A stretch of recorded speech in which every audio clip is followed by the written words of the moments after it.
See, this is differential input resistance. Up to now what we discussed, that is nothing but your differential amplifier. In that differential amplifier we have 4 configurations: dual input, balanced output differential amplifier, dual input unbalanced output differential amplifier, single input differential amplifier, single input unbalanced output differential amplifier. Up to now what we discussed, dual input balanced output differential amplifier, that is your first configuration in differential amplifier. In that we are discussing about what is DC analysis and what is AC analysis. Once if you know the analysis and if you find the few parameters, then only we can analyze how the operation of that dual input balanced output differential amplifier. Up to now in that differential amplifier, that is nothing but dual input balanced output, we are taking up to now what we are getting means what we are finding in that means up to now what we calculated, that is nothing but DC analysis. In that operating point voltages ICQ and VCE operating point parameters. And coming to AC analysis, we have drawn one equivalent circuit diagram for that transistors, and we are finding that we are calculated that voltage gain. And again in that AC analysis only we have to find this differential input resistance. What is differential input resistance?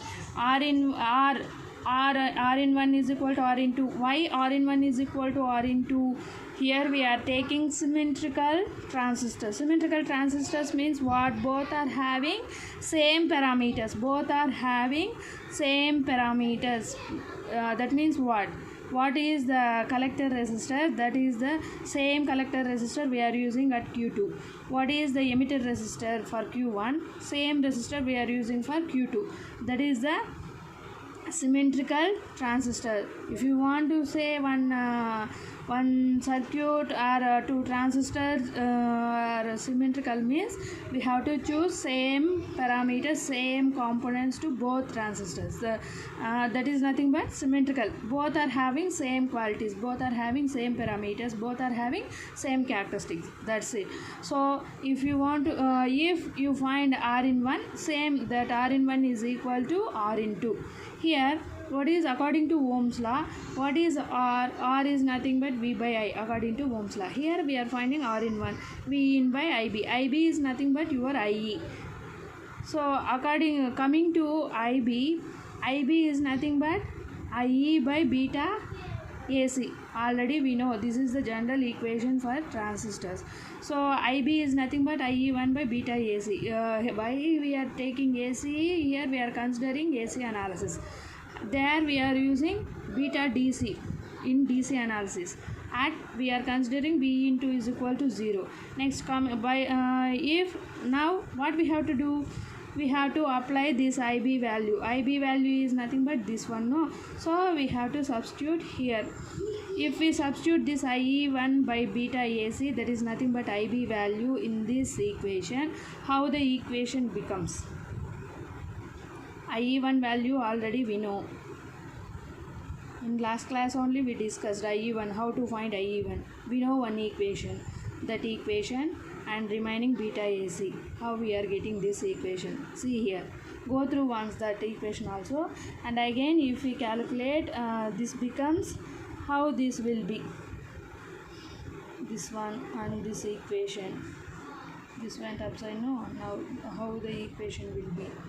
This is 0 means this is 0 only. This becomes upside. So this will goes to upside and this equation, and now again this equation. How the this one. How the equation will be? See here. And now coming to this. If we simplify the equation, we are getting this. Compared to this RA, this is very small. So we are neglecting this. Approximately this becomes 2RE and approximately this becomes RE. How the equation will be? How RE? V2 into beta is this one.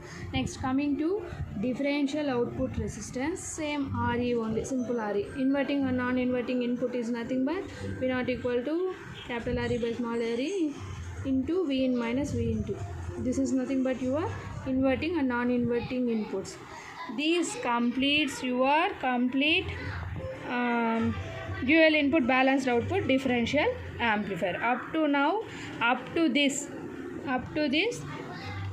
we are discussing about differential amplifier with dual input and balanced output differential amplifier. See once. Dual input balanced output differential amplifier, DC analysis. This one is DC analysis. Here we are this is nothing but DC equivalent circuit. Here we are calculating operating point voltages, that is nothing but ICEQ and VCEQ, and how the equation, how we are applying KVL and how we are finding ICEQ and VCEQ. See here. And next we are going for AC analysis, how the equivalent circuit of that two transistors and how the input and output waveforms, and again we are applying KVL for these two loops, loop 1 and loop 2. And coming to this equation, we are deriving equation for IE1. This IE1 value only we are substituting in input resistance.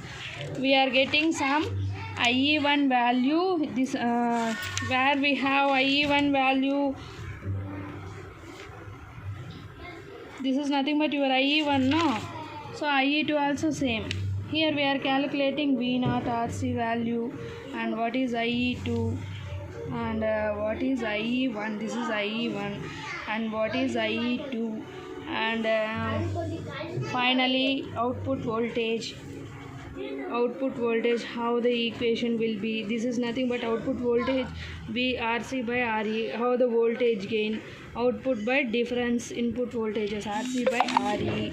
And see here differential input resistance R is nothing but V by I. Here we are taking symmetrical transistors, no? So that's why if you find this RE1, that is equal to R into how the differential output resistance and how the inverting and non-inverting inputs. This is nothing but entire your dual input balanced output differential amplifier. This completes your dual input balanced output differential amplifier. Please go through once. Please derive the equation, okay?